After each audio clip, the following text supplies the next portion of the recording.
Get ready to hear the truth about America on a show that's not immune to the facts with your host, Dan Bongino. Ladies and gentlemen, welcome back to the Dan Bongino Show. After the longest day ever in the history of the... I'm just kidding. A lot of you work very hard for the dirt under the fingernails. You local 3 people out there, carpenters, steam fitters, tin knockers, all you grave diggers. I worked in a cemetery once. There was even a grave digger. You guys work hard. But yesterday, not a sob story. It was a long day. I got some sleep. I'm up, raring to go. Got up in the morning, knocked out the show, got in a car, got to the airport, got to the 5, finished the 5, sprinted back to the airport, JFK, got back home at 1:30. Interesting night after that. Woke up this morning. Woke up this morning, got the show together. Producer Joe, we cannot introduce the show, of course, without asking you, how are you today, my friend? I like the Ramones. I want to be sedated after all of that. Jeez, yes, I know. I thought about it this morning. But I'm actually pretty feisty this morning. I'm feeling okay. I did a lot of the show last night. Some new stuff creeped up this morning, but I got a lot of it prepared. Raring to go. I hope you enjoyed the 5 yesterday. We got interrupted a little bit. You did a good job. Yeah. Thank you, sir. I appreciate that. By the press conference, which I'll address today, by the squad, which was an epic disaster of mammoth proportions. All right, let's get right to it. Today's show brought to you by our buddies at 23andMe. We live in a world where we have access to data that gives us more personal insights into who we are. What's more personalized than your DNA? Now we can turn to our genetics for personal health traits and more. 23andMe allows you to go beyond ancestry to access more personalized insights about you based on your DNA. With more than 125 genetic reports, I get them. I did it, and I get them emails when the new one comes out. I just found out something interesting, that I prefer vanilla ice cream over chocolate, which is correct, by the way. Receiving your personalized genetic reports is just the beginning. You can take the next step by talking to your healthcare provider or considering lifestyle changes like adjusting your sleep habits or caffeine consumption. You want the deep sleep report? If you've always suspected you feel more sleepy than others, kind of like me, after missing out on a night's sleep, you might not be imagining things. Your genes may be involved. What about the alcohol flush reaction report? Does alcohol turn your cheeks as pink as a glass of rosé? You may have alcohol flush reaction. Learn about genetic factors that make it hard for some people to process alcohol. You get tons of these reports. They're really cool. See what your genes say about your health traits and more. Buy your Ancestry and Health Service Kit today at 23andme.com/Bongino. That's the number 23andme.com/Bongino. Again, that's 23andme.com/Bongino, 23andme.com/Bongino. Go check it out today. All right, Joe, let's go. Nice. Getting a little better. Okay. As I have repeatedly stated to you on the show, the left and their love affair with calling everybody a racist, xenophobe, misogynist, you don't like dogs, kittens, lizards, whatever. Their love affair with identity politics, what we call the istophobic phobophobes. They will call you anything ending in an ist or a phobe. Racist, misogynist, transphobe, xenophobe, Islamophobe, that's their thing. I have warned you, again, repeatedly, that this effort will eventually implode and collapse on itself. I don't say it in any kind of a celebratory way. I'm just telling you it because it's a tactical fact. You know, Joe, I'm not saying it like, oh, this is so great, because the reason it's not great is because while it collapses on itself, we will all have to deal with these lunatics on the left calling us all racist, xenophobes, and everything else, like they do and like they did with Trump yesterday. This is going to go on for a long time, but I promise you it will collapse. More evidence of what I'm telling you, that the left cannot detach from this. And the reason they cannot detach from bogus charges of racism, misogyny, xenophobia, and otherwise, and these other labels they put on you. The reason they can't detach themselves from it, ladies and gentlemen, is because it works. It's a gross label, a disgusting label. Nobody wants to be called. Nobody wants to be called a racist. And the media will cover for these disingenuous charges of racism when leftists hurl them at conservatives because the media are full-time activists. They're not real journalists. They never were. None of them. They don't do well, not none. There are some decent. I want to be more precise. I don't want to be like a stereotypical idiot like they do with us. There are some decent journalists out there who will call this stuff out. Sadly, there are very few, to be precise, because precision does matter. But largely, the activists posing as journalists in the media community will cover for the left because they just hate conservatives. Folks, it is no more complicated than that. Identity politics charges and bogus charges of racism thrown at conservatives works because the media will advance the charge and ruin people's careers and ruin their lives, which the media wants to do because they enjoy it, because they just don't like you. It's as simple as that.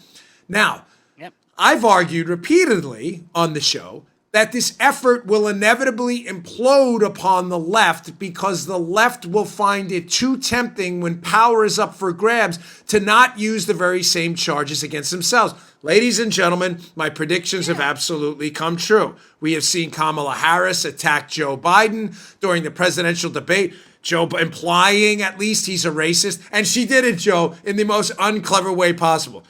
You know, Mr. Vice President, I'm not exactly saying you're a racist, but you oppose busing. You're a racist. That's what she's really saying. Okay, let's get over that. We had Mayor Pete Buttigieg, Joe, who had a police shooting incident in South Bend where he's the mayor. Implications, again, that he's a racist because he handled it poorly. Folks, when power is up for grabs in a Democrat primary, all Democrats fighting for power, the presidential nomination, which is power, make no mistake. It means power, it means money, it means donations, it means influence, it means a social media following, a cable news contract later if you lose. There's big money in this. The temptation to use charges of racism to destroy your opponent is too great.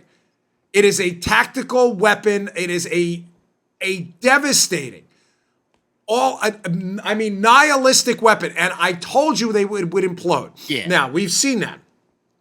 Folks, it's happening now in Hollywood too, where this endless search for new outrage campaigns and new people to accuse of racism, transophobia, there's so many phobias and istophobias and istophobic, phobias. I'm losing track. Yeah, right. I'm losing track of all the labels now. Even in Hollywood, there is now a temptation to search for new outrage campaigns. You'll see this story in the Wall Street Journal today. It's worth your time. Identity politics and The Little Mermaid. Yes, The Little Mermaid. Even Ariel has been subjected to yes. What's the song from The Little Mermaid, Paula? Do you remember?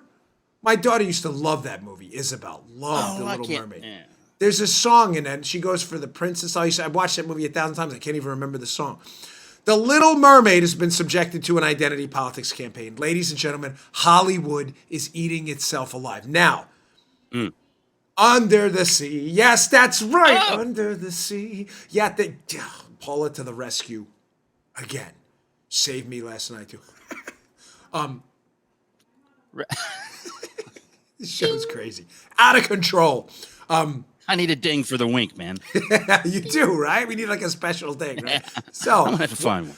The power dynamics, though, I want to be clear on this because, again, a comment on a story is one thing, but I need to give you some color to it and understand what's going on. The power dynamics in politics are different. I just explained to you why the left is eating itself alive with identity politics charges. In other words, Democrat versus Democrat. You're a racist. You're a racist. You're a transphobic racist. You're a homophobic, transphobic, Islamophobic racist. I can't come back from that. Fatal. It's over, right? That's because they want power. Kamala Harris wants to be the president of the United States. She needs to take out Joe Biden to do it. Charging people with racism works. Period, full stop, okay? That is not the dynamic in Hollywood. Hollywood, nobody is vying for the presidency. Well, not yet, at least. The reason people in Hollywood, and I'll explain, I didn't forget The Little Mermaid, so I'll get to it in a second, but I want to set up the different power dynamic. What's going on in Hollywood is there is a social cachet, a value, a prestige. It's a fake prestige, but Joe, a chest puffery prestige in being woke. What the liberals call being woke. In other words, being a social justice warrior who's aware of the sensitivities, who understands the plight of victimized people around the world. So there's a hierarchy in wokeness, and there's a constant effort to leapfrog. There's like whereas Kamala Harris it wants political power, right?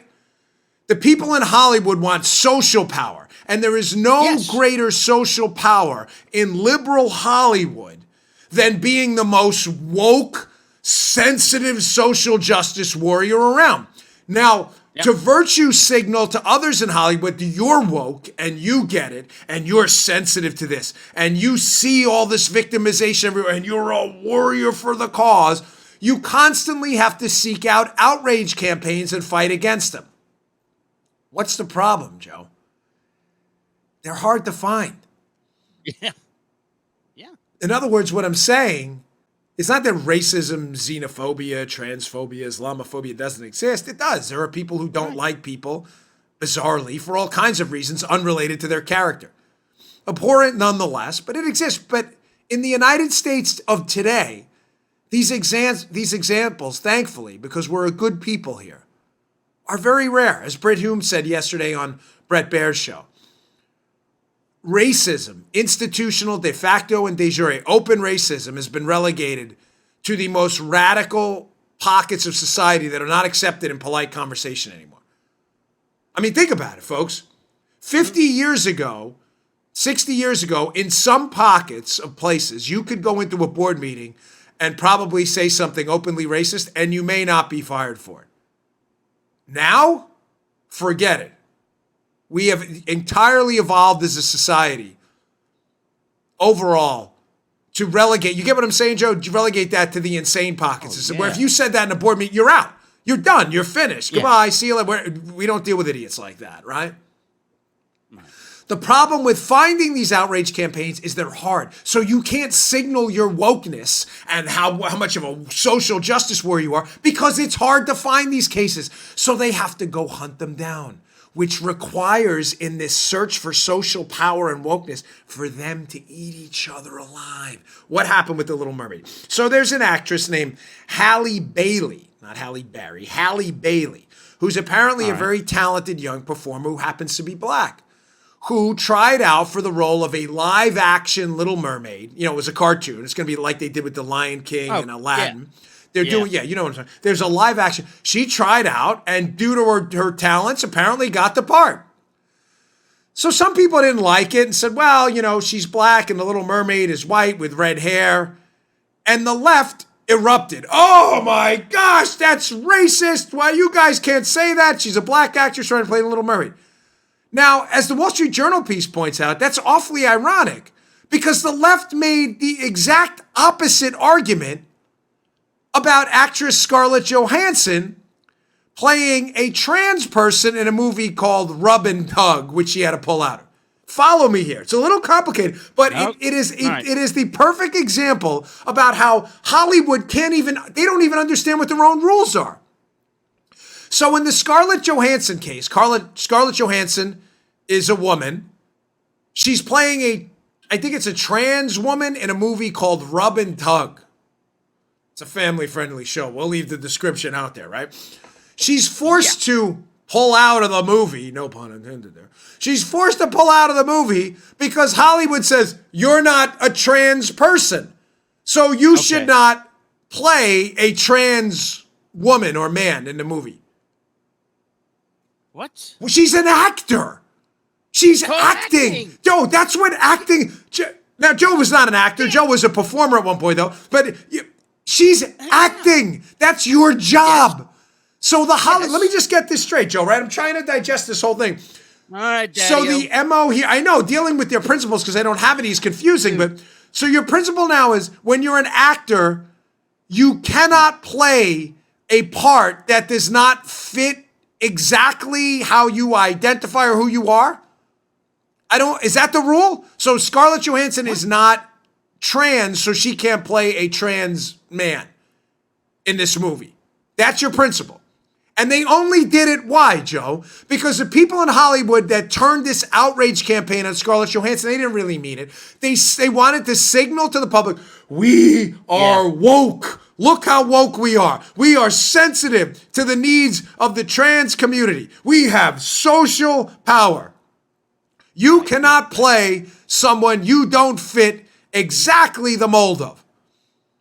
But then when it comes to a black actress, who, by the way, earns the part, who's playing a white cartoon character, and then some other people said, well, the character's white with red hair, the left went crazy. No. She should be able to play whoever she wants. She's an actor. Yeah. Even the Journal, by the way, which is a pretty moderate mainstream outlet, the Journal's like, I don't get it. Like, what are the rules? Do white actresses have to pay white parts, and black actresses black? Ladies and gentlemen, I don't care who plays what.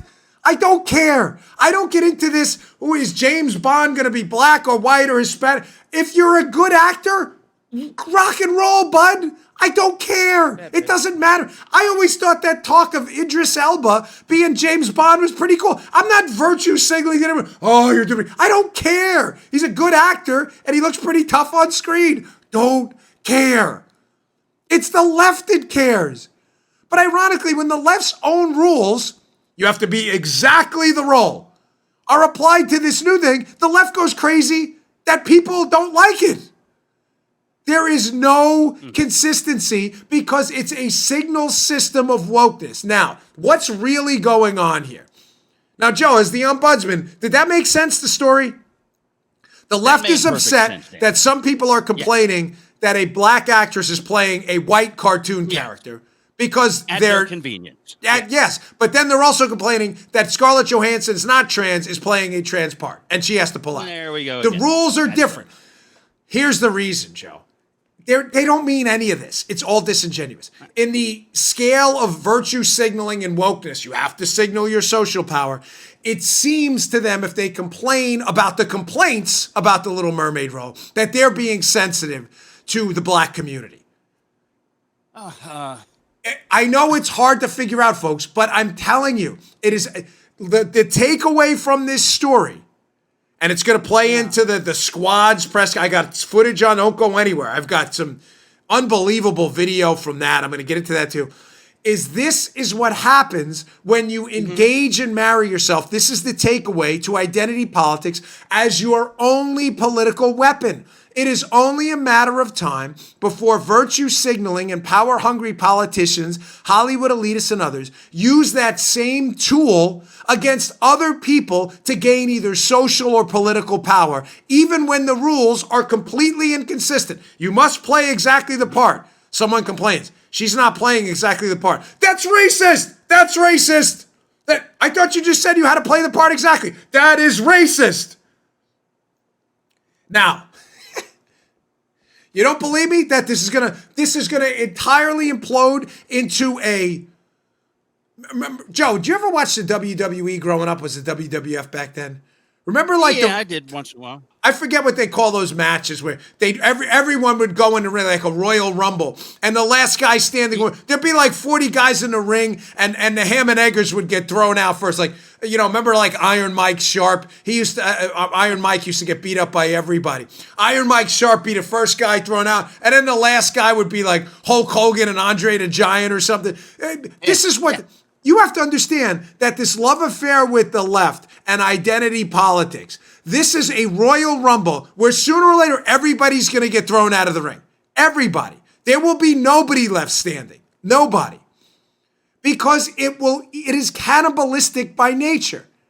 They will start, just like the Royal Rumble, accusing everybody and anybody at any time of being a racist because they have fallen in love with the tactic. You doubt me? Listen to this 10-second clip of some knucklehead on MSNBC making now a universal declaration about every Trump supporter in the world. You're all racist now. If you're supporting Trump, you are a racist at this point. I'm not afraid to say it, and no one should be. Vegas Tenold. By the way, who named this guy Vegas Tenold? Vegas Tenold, you have no moral authority whatsoever, Vegas Tenold, to be calling people around the country racist. None. You haven't met them. You don't know them. You don't know the reasons they vote for Trump or don't vote for Trump. You have no idea. You're an idiot, Vegas Tenold. And you saying that is disgusting and gross. But that's what liberal idiots do. They engage in gross, stereotypical rhetoric like this. Meanwhile, we have a woman, Ilhan Omar, AOC, and others, who engaged in one of the most vile attacks I've seen in my lifetime in that epic fail of a press conference yesterday. Happened while I was on the air on the 5. And I'm sure Vegas Tenold said nothing about that. If he has, Vegas, send me an email. I'll happily put it on the show. You can issue a statement condemning Ilhan Omar for her, by the way, statements that require no interpretation, openly anti-Semitic attacks on Jewish people. Openly. Not even hiding it. I'll wait for your statement on that. Of course you won't issue it. You're all racist now, folks. This tactic, by the way, Joe, remember, worked so well in the Hillary campaign? Yeah. Remember that one? You're all deplorables. The left Yeah. never learns because they can't. Let me tie this up now. Just bring it back to the beginning. They can't. And they can't get away from these racist charges of racism and xenophobia, these identity politics attacks. They can't because they have no self-control and because it works. But ladies and gentlemen, it is a long-term disaster. You might throw Iron Mike Sharp out of the ring, but eventually you're getting thrown out of the ring too. It's only a matter of time. We're witnessing it now.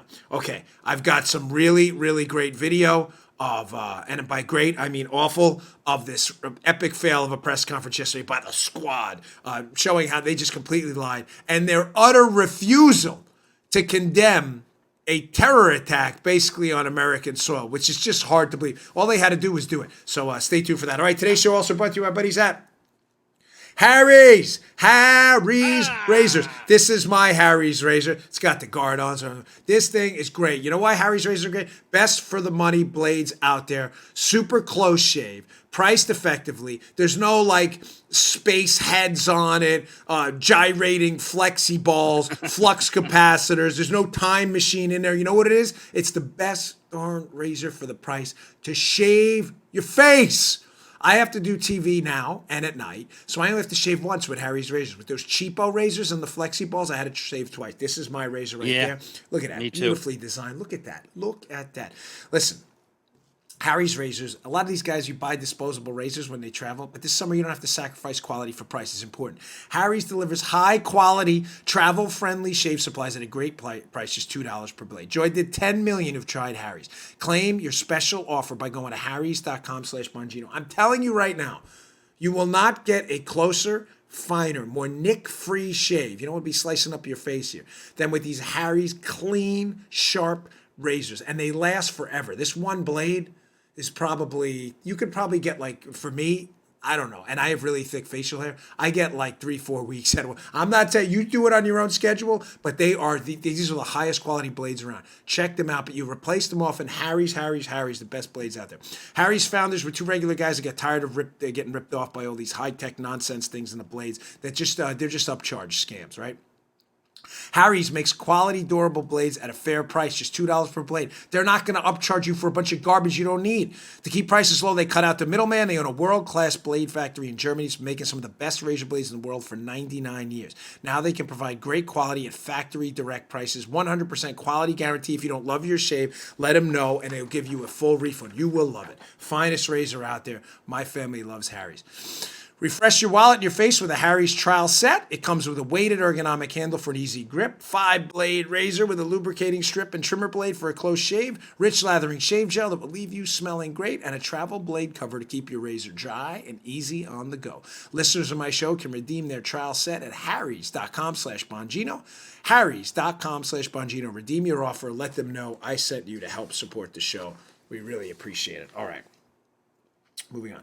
So yesterday, the Squad had a presser, and Let me just discuss first with the squad some of the things they said that are outrageous. I don't want to play the whole thing because there were moments of it that were just bizarre. But Yeah. Ayanna Pressley, who is a congresswoman and probably the least known member of the squad from Massachusetts, just based on name ID, Ayanna Pressley opened up by talking about how powerful these four Democrat congresswomen are, saying the squad is powerful and it's large. Well, there's some polling out there that seems to indicate quite the opposite, ladies and gentlemen.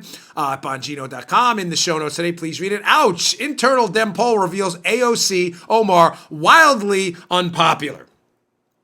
Ladies and gentlemen, the squad, which is for some reason decided they're going to attack Donald Trump with bizarre racism charges. Listen, whether you like the tweets or don't like the tweets, I'll bet the president going back would have worded it differently. I guess I said yesterday on the 5, no one wants to be called a racist, folks, okay? I don't buy into all these charges of 4D chess all the time. No one wants to be called a racist. Having said that, the president is categorically not a racist. That is an absurd comment. I've met the president. It's just stupid, but the media feeds off it. But AOC and Ayanna Pressley, Ilhan Omar and Rashid Tlaib indicating that they have some kind of political power. They may have some messaging power on Twitter, but remember, they put forth the Green New Deal. How many votes did they get? They got 0. Yes, 0, as in the absence of value, as in 1 minus 1. They got 0 votes. That's some power, Joe. To put that in comparison, my bill, the Dan Bongino bill, to make the Dan Bongino show the official podcast of the conservative movement, that bill got as many votes as Alexandria Ocasio-Cortez's Green New Deal. I'm not kidding. Yeah. You may be saying there was a bill. Yeah. No, it got no votes. There was no bill, but it got the same amount as the actual bill, which was the Green New Deal, which is 0.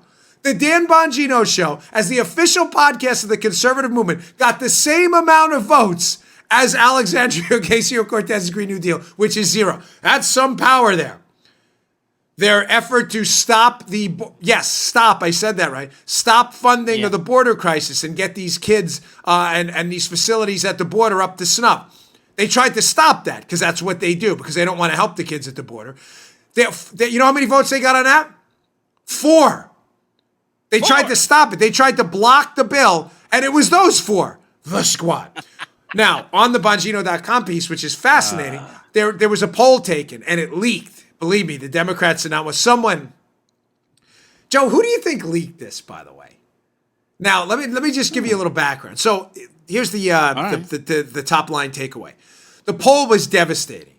AOC and Ilhan Omar have some pretty substantial name ID in the party, so that's a good thing. In other words, people know who they are. The worst thing in politics is nobody knowing who you are, right? Even worse, Ilhan Omar's favorability, Joe, was 9%. Not 9-0, 9. Right. 9%. AOC's was in the can too. I don't remember, but it was far, but I think it was something in the 30s. It's in the piece. Their favorability was awful. Now, those numbers wouldn't be bad if nobody knew who they were. But people know who they are, and they don't like them. So you got 4 votes, just you 4 in the squad, 4 out of 435 members of Congress on your effort to stop border aid. You got 4, all 4 of you talking to each other.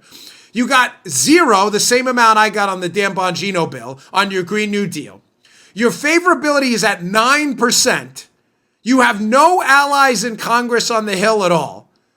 Only in the media who nobody listens to anymore, been completely disregarded by sane members of the American public. And her first comment, Ayanna Pressley, when she goes out there, the squad is large. We have power. No, you really don't. Thank you. Not to mention, blue-collar workers are turning on these proponents of these ridiculous programs, like the 4 members of the squad. Here's another interesting piece that's in the show notes today. I encourage you to read. American miners, God bless you, work for a living in one of the most difficult jobs out there. American miners are now turning on the Green New Deal. Head of the Miners Union in the Hill calls Green New Deal's main goal, quote, almost impossible. You have nothing. You have a nice Twitter following. That is it. You'll sell a book. You'll get a Netflix documentary. You have done nothing to actually implement the change you think you're implementing. This is all bluster, folks. It's all bluster. I tell you this not to insult them, but to tell you that our efforts to highlight their ideological inadequacies and their ignorance about economic policy are working. Some of you question me, which is fine. I leave my email for the show because I want to hear what you have to say. Paula, how many emails do we get? Stop talking about AOC. You're giving her you're giving her a megaphone she doesn't need. We got these emails all the time. No, folks. What they want to do is creep under the radar and be ignored, and then boom. This is how people like the socialist government in Venezuela take over. Class warfare rhetoric, boom. Next thing you know, we get a Maduro or a Chavez elected, and we're looking at the implementation of socialist policies. They're openly running on this stuff. The way you challenge it and break them down is by calling them out and driving down their political capital, which me and many others, I'm not taking credit for this at all. I wouldn't dare be that pretentious. Me and many others, Rush, Mark Levin, Hannity, have managed to drive their approval into the ground because now people know who they are. Of course, moments like this don't help either. This is Alexandria Ocasio-Cortez, Congresswoman, leaving the hearing yesterday, being asked by the Rebel TV, this is their video, hat tip to them, asking her if she's willing to condemn the Antifa terrorist attack this weekend in Tacoma, Washington. Watch her answer, or lack thereof. Will you condemn Antifa for the attack in Washington? It's easy to condemn a terrorist attack.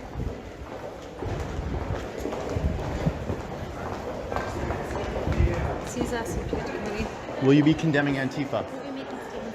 They firebombed an American facility. Will you condemn them?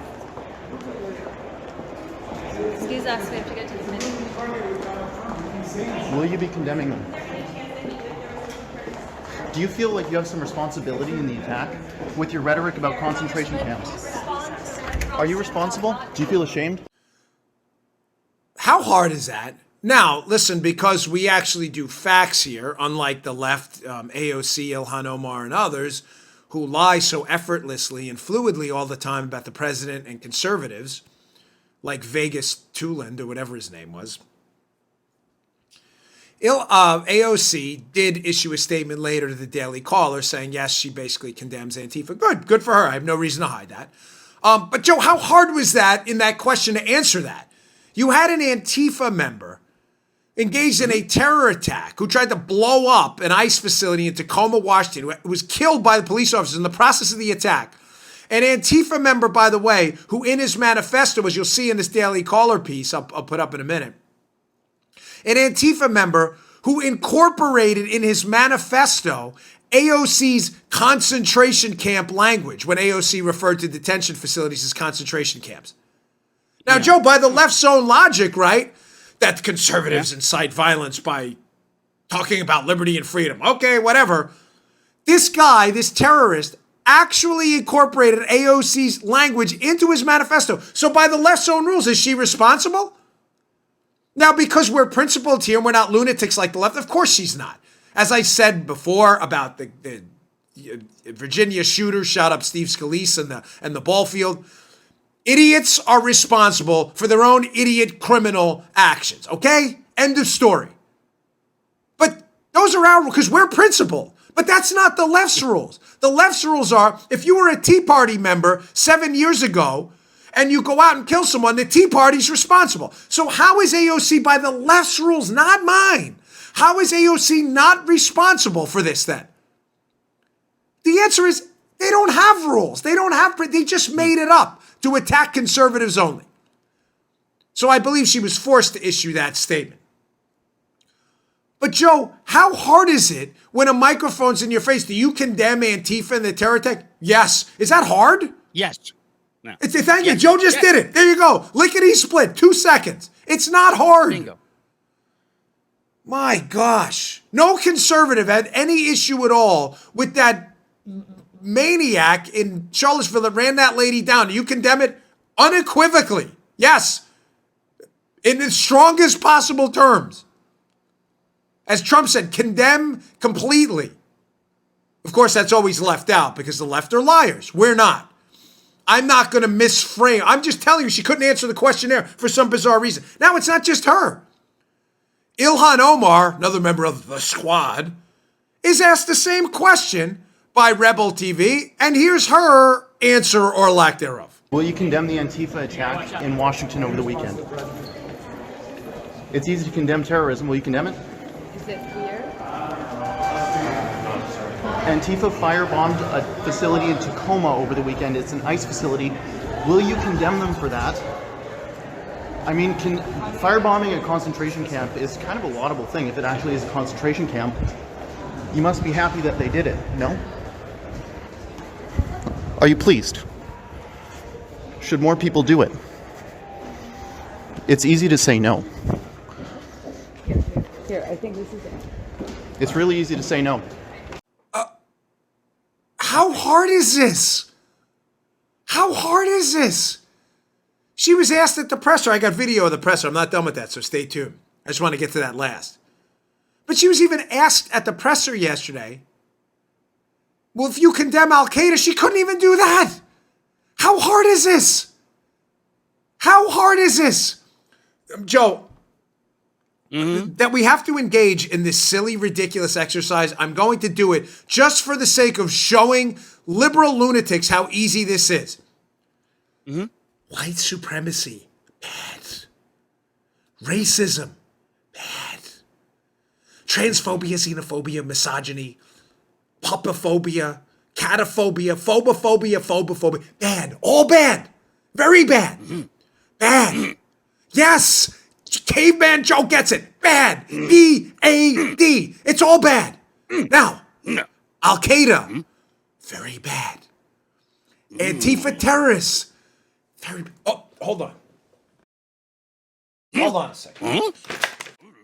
Yes. Stand by. Stand by. Because this is difficult. I got to do diagrams here for some people, okay? Look. Because and I need a Sharpie to do this. Look. Bad. Bad. This is not good. How hard is this? This is not complicated. I can't do it with a pen because you can't see it. But this is them. Wait, let me do this again, Joe. Hold on. This is is Antifa bad? Come on, cricket guy. This is not hard. Joe, seriously, is this hard? If a guy came up to you on the street, you're getting a little bit of a public profile now. People know who you are. If a dude came up to you on the street, a liberal lunatic, and plunged the mic in your face and said, Joe, is white supremacy bad? Would you be like, oh, hold on, I got to think about this. Give me a second. Bad. It's bad. Bad. Dab. Bad. Bad. It's bad. It is not. Bad. What is hard here? This is the left. With these people, we're supposed to take the squad seriously? Can you condemn Antifa? Hold on. Let me think about this. Let's just keep walking and pretend I didn't get this question. They just attacked a facility with bombs and rifles. Bad. It is bad. This is not hard. Oh. Asked to condemn Al-Qaeda at the press conference. Ilhan Omar. She does this this convoluted answer. Al-Qaeda, bad. They kill people. It's bad. No one's accusing you of being responsible for anything. Al-Qaeda's bad. It doesn't matter if you're Muslim, Jewish, Christian, Hindu. It doesn't matter. They killed people. It's bad. This is not hard. It's bad. Oh. Where's Cricket Guy? There you go. That's their answer. Holy crikeys. What are you gonna do? I don't know. I don't know what you're going to do. All right. I even get the video. All right. Don't go anywhere. I got this. Our final sponsor of the day. This is a show. I got to tell you, even though I sleep that late last night, I got to sleep late. I'm really thoroughly enjoying today's show because I can't believe the stupidity we're doing. Do you condemn Al-Qaeda? Hold on. Let me think about this one. You go. Let me go to the focus group. Folks, if 6 out of 10 of you say Al Qaeda's bad, I'll say Al Qaeda's bad. Raise your hand if you think Al Qaeda's bad. All 10 raise their hand. I'm still not sure. Bad. It's bad. You having problems sleeping? Omax has the solution. We love Omax, the best products out there. OmaxHealth.com, O-M-A-X. Listen, when you don't sleep well, your entire day suffers. You know that. Your patience is shot. You're moody, irritable. Everyone around you is affected. You know, 1 out of 3 adults suffer from insomnia and sleep deprivation. Ladies and gentlemen, the product I'm about to tell you about works. It's not in the... I'm telling you, I've tried it. If you're having problems with sleep, this is the product for you. With the accelerating demands of work, family, the stressful life in general, it's no wonder 60 million Americans feel sluggish and unproductive because of lack of sleep. So here's the solution for you. If melatonin, over-the-counter sleep aids aren't doing the trick, you need to try Omax Sleep and Stress Remedy with CBD. This breakthrough triple action CBD oil formula helps relax your mind naturally. It is the most calming thing. Here's the trick. I'm going to go off script here, man, because it matters. This Omax Health product with CBD, I take it and then I say, Paula, can you give me scratchies where she scratches my head? And that's it. I am out. Lily White's party, sleeping forever, like comatose sleeping, like Sigourney Weaver, alien style. Remember that? When they wake her up 50 years later. That's how good this stuff is. And you wake up like, nice, ready to rock and roll. This triple action CBD oil formula helps relax your mind naturally. You get the best night's sleep ever.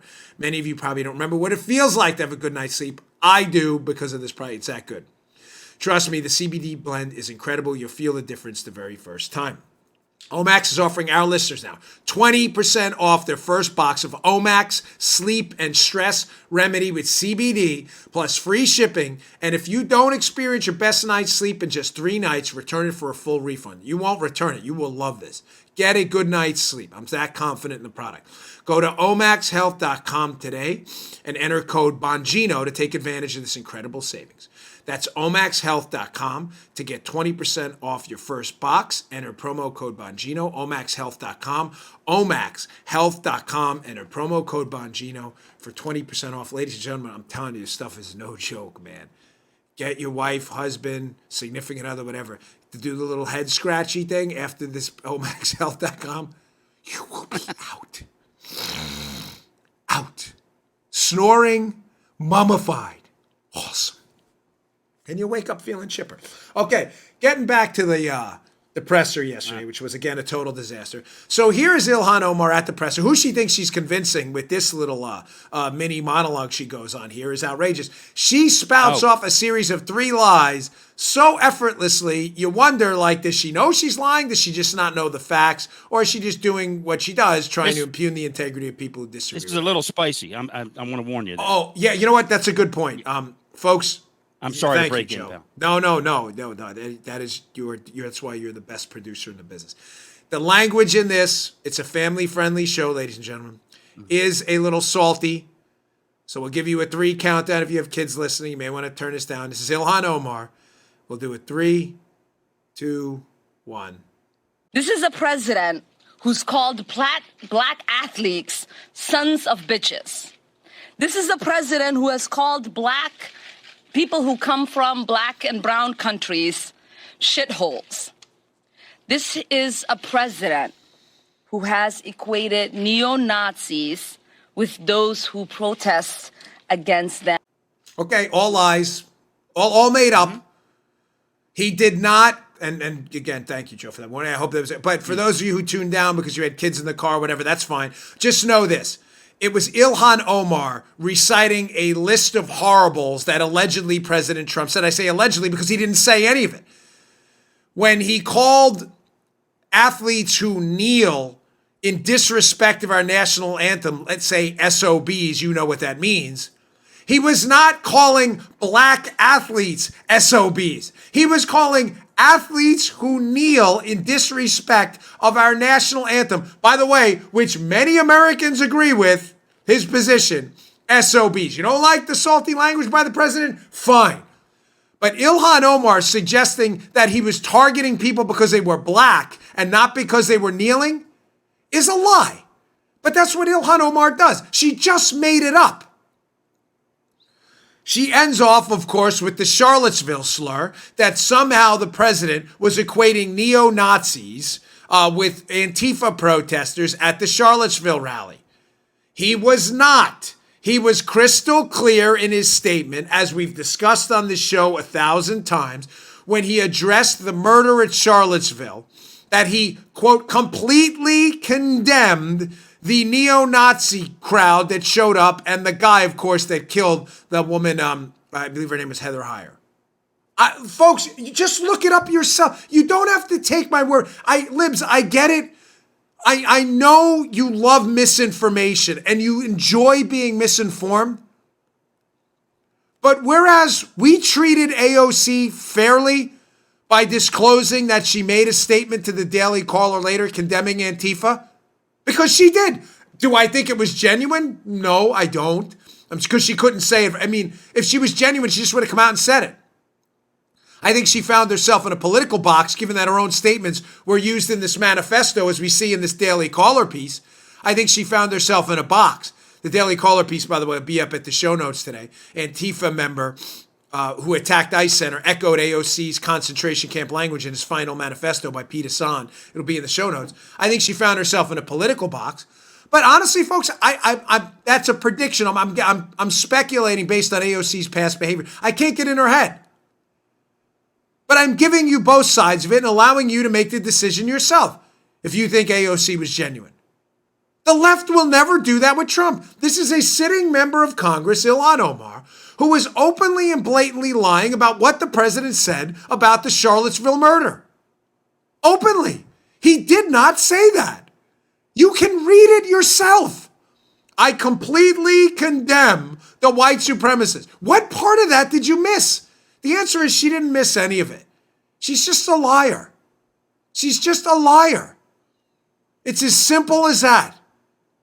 She has built her career of accusing other people who oppose her radical, far-left vision of the United States. She has built a career of accusing them of racism, circling right back to where we started. Why? Because it works. And the media will not call her out. How is it that someone at that presser yesterday did not say, Representative Omar, that is not in fact what the president said? You're just making it up. Joe, I assure you, on this show, if we would have shown that AOC piece by Rebel TV without the context of her later comments to the Daily Caller, some lunatic at Media Matters or else would be like, they left out the context, the Bongino show. Yeah.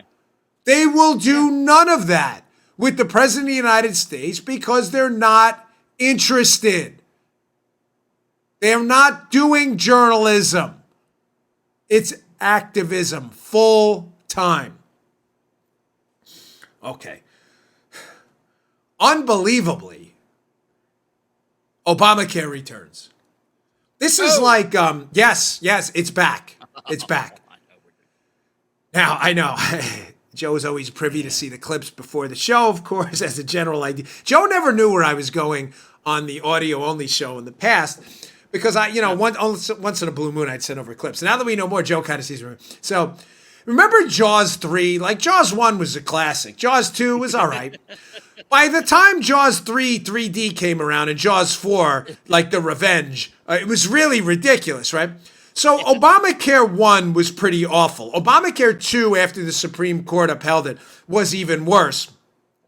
Obamacare 3.0 is the equivalent of Jaws 3D, which was the worst. Jaws 4 was the worst. Jaws 3D was bad. I waited online to see that too when movie theaters only had one movie in a movie theater. I waited online with my dad and we were like, what just happened? Remember the old 3D? It was the worst thing ever. There's that one scene where they shoot the harpoon and it's like, this show is not 3D, so you won't see my finger coming at you like that. It was so bad. Now, you would think after seeing Jaws 3 3D that you wouldn't make a Jaws 4.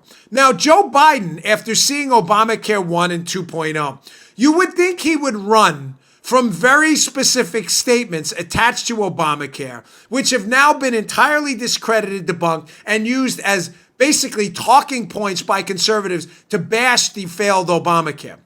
What do I mean? This is clueless, hapless, sloppy Joe up on the stage talking about his healthcare plan, and in the most tone-deaf statement ever, he says this. How many of you have, when you were working, liked your, and you may still be working, many of you, how many of you like your employer-based health care? Did you think it was adequate? Now, if I come along and say, finish, you can't have it anymore. Well, that's what Medicare for All does. You cannot have it, period. Number one. There's a hiatus spot in between, by the way, how long it's going to take. So I give people the option. If you like your health care plan, your employer-based plan, you can keep it. If, in fact, you have private insurance, you can keep it. Again?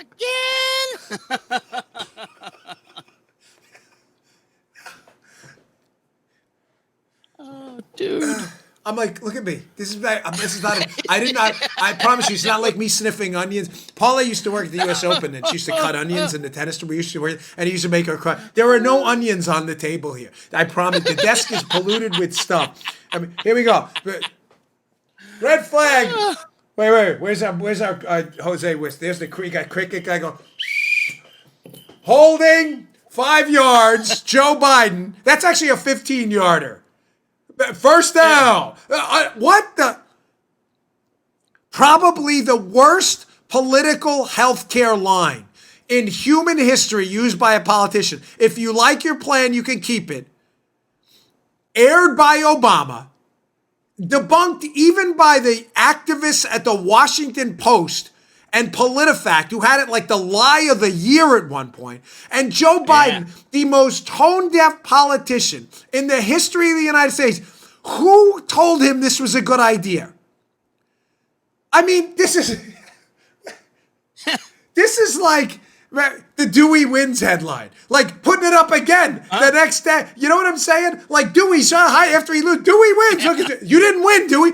You don't put it up again. You don't go back to the if you like your plan, you can keep it, because you couldn't. It was a lie. Read my lips. Oh, yeah. If you like your plan, you can keep your plan. Yes. Yes. That was pure. Yes. That is like George H.W. George W. using his dad's line. Read my lips. No new and then instituting again, doing it again. People in the crowd, because Republicans are generally savvier than some of these liberal lunatics. If you said that, if George W., 43, repeated the dreaded read my lips line, people would have been like, chewing their fingernails. My elbows are so bad, I can't even reach my mouth. You don't say it. That's a perfect example. You don't say it. You just don't. But this guy is so tone deaf, sloppy Joe. He goes up there and says, if you like your plan, you keep it. I can't believe that. Oh, now, all right. And there's a lot of ranting going on. Let me just explain to you quickly for your new listeners why this is such an epic disaster for him. Folks, there's still confusion over what Obamacare is and why you couldn't keep your plan if you liked it. It is bedrocked in two principles you must understand to understand why Obamacare is a disaster. It is as big of a disaster as Medicare for All and government-run healthcare. Because over time, Obamacare won't work because it can't because of these two things. Number one, community rating. Obamacare instituted a forced pricing model. The ratio of healthcare costs for older, I'll explain it, don't worry in a second, just roll with me. Okay. The ratio was instituted roughly 3-1, meaning Obamacare said you cannot charge older, sicker people more than 3 times what you can charge younger folks. Ladies and gentlemen, older, sicker people cost about 5 times. You get what I'm saying? If a product costs $100 and the government says you can only charge $50, somebody loses money. So the insurance companies who were paying 5 times the cost, not 3 times, what did they do? They upped the price on everybody else, including you and the younger folks out there. The money had to come from somewhere. There were bills to be paid. That's what community rating is, a price control system. Are you tracking me? It had a 3-to-1 ratio, not based on what the costs were, just based on what the Obama people said they'd be. If a Corvette costs 5 times as much as a Chevy Volt, and the government comes in and says you can only charge 3 times, they lose money on Corvettes. How does Chevy make the money back? They charge more people for the Volt. They charge them higher premiums on the Volt or costs. It's as simple as that. That's why your healthcare costs went up. It is no more complicated than that. When those costs went up, some of these insurance companies couldn't offer those plans anymore because people didn't want to pay them. So if you liked your plan, you couldn't keep it. That's a myth. Problem number 2 with those. So community ratings, number 1. Number 2, they instituted this thing called guaranteed issue, where you had to offer insurance with some restrictions, but basically at any time. Well, what's the problem with that? Well, as the costs went up for the Chevy Volt of insurance plans, because the Chevy Volt had to eat the cost for the Corvette now, as the costs went up for all of us, people started to drop out of insurance plans because they didn't want to pay them. My premiums went through the roof. So what happened, Joe? With guaranteed issue, people got savvy. They said, Right. So let me get this straight. Poor Joe has heard this 1,000 times. You have to issue me, due to Obamacare, the insurance company says, you have to issue me an insurance plan at almost any time? That's right. So you're telling me if I get in a motorcycle accident tomorrow and I don't have insurance, I can basically call from the hospital and get insurance? It's a little bit of a dramatic example, but it's roughly the contours of what happened. People waited till they got sick and then called the insurance company and said, no, you have to offer me insurance. That's not insurance. That's a welfare program. That's not insurance. Insurance is when you insure against a future problem, not a current condition. That is not insurance. You get it? You can't not have car insurance, get in an accident, and then call Geico and go, I need insurance. That's not the way it works. So what happened? Sick people jumped in at the last minute when they got sick, took all the healthcare money. They hadn't been paying premiums at all from the health insurance companies, who then had to do what, Joe? Pass those costs off even more to other customers. That's why your premiums are through the roof. Obamacare was a disaster. It can't work because it won't work. And no, you will not be able to keep your plan if Joe Biden doubles down on Obamacare, where you couldn't keep your plan in the first place. Joe, that was your finest moment, by the way. Read my lips. I really, Thank you, sir. Your finest hour. You've had a lot of finest, but that was your finest hour. On the series, you've had some good comedy moments, some good skit moments. But on your material, I could not think of a better example than read. It would be, this is like, again, coming out there and repeating the Read My Lips thing, thinking you're going to get a different response. Yep. Now, all right, final. I just want to get this quick. Showing you again how little AOC knows about anything on the healthcare whole storyline here. AOC tweeted this yesterday, absurd, ridiculous, showing again how little she knows about anything. She tweeted about how we're rationing healthcare in the United States by price. Check this out. It's just absurd. AOC doesn't know anything. So basically what she's suggesting here, here's the tweet verbatim. She says, GOP often cries that guaranteeing healthcare in the U.S. will force us to ration it. Thing is, we're rationing care now. People wait too long to see a doctor if they go at all because they can't afford paying cash or because their insurance is too pricey. It's time for Medicare for all. Ladies and gentlemen, the reason people are waiting for doctors now is precisely because of the government involvement. We don't have a price system. The government intervenes and pays for about 40 to 45% of healthcare in the United States now. When the government pays for it, the third-party payer effect, which I can't talk about enough on this show, kicks in. When the government pays for something, not the patient knows he's not paying, or she, and doesn't care about the price. The doctor or hospital knows the patient's not paying and doesn't care about the price either because they'll take what they can get because they're not getting it from the patient. This is not hard. The third-party payer effect is real. The reason we have an out-of-control pricing, and by the way, she's completely wrong about the way, I'll get to this Daily Signal story in a second, we'll wrap up the show on that. But ladies and gentlemen, the third-party payer effect will always interrupt costs. Costs will be out of control and quality will be terrible. You're not paying. Now, some people have emailed me and they're confused. They said, well, Dan, isn't health insurance a third-party payer? The health insurance company is paying for your health care. No, they are not. It is not a third-party payer model there. It is, but not to the degree government is. When you are paying for health insurance, you are paying for a service.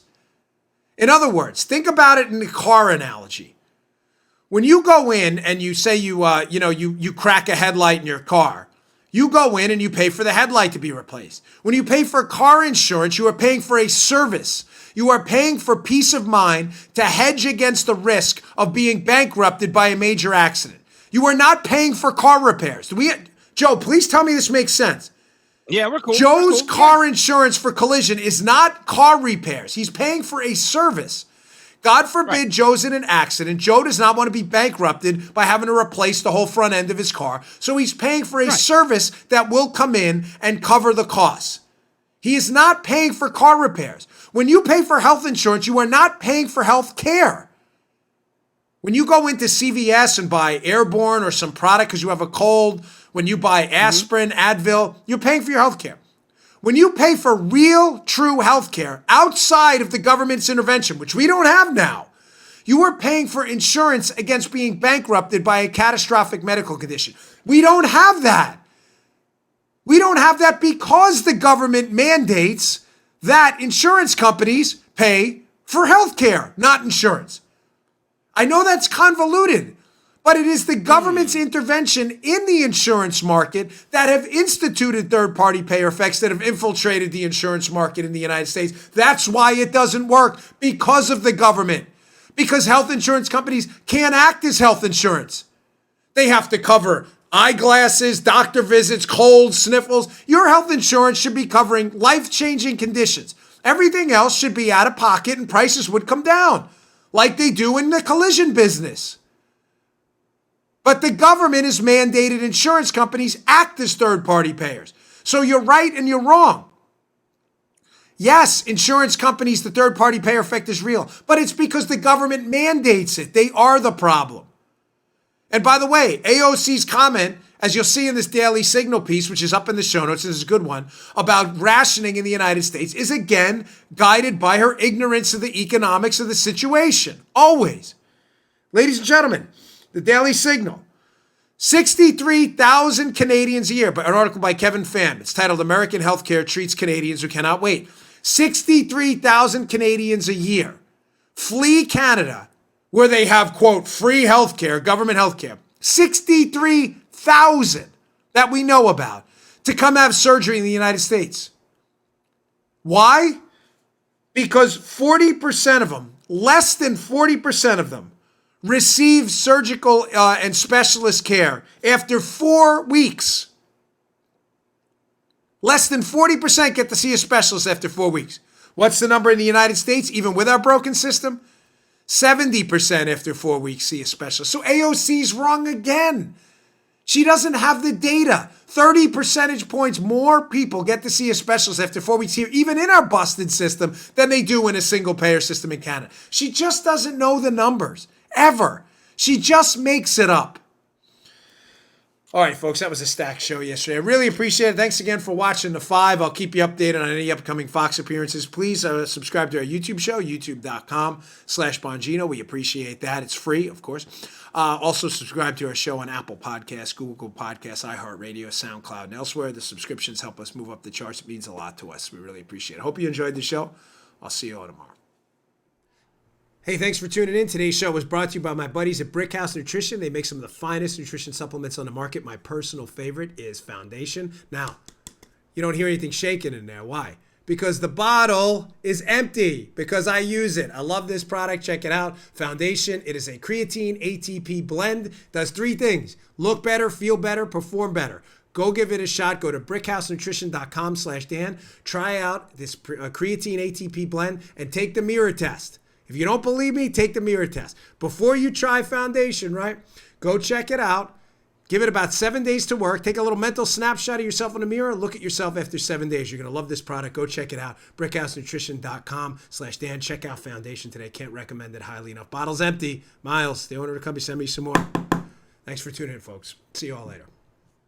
You just heard The Dan Bongino Show. You can also get Dan's podcasts on iTunes or SoundCloud. And follow Dan on Twitter 24/7 @DBongino.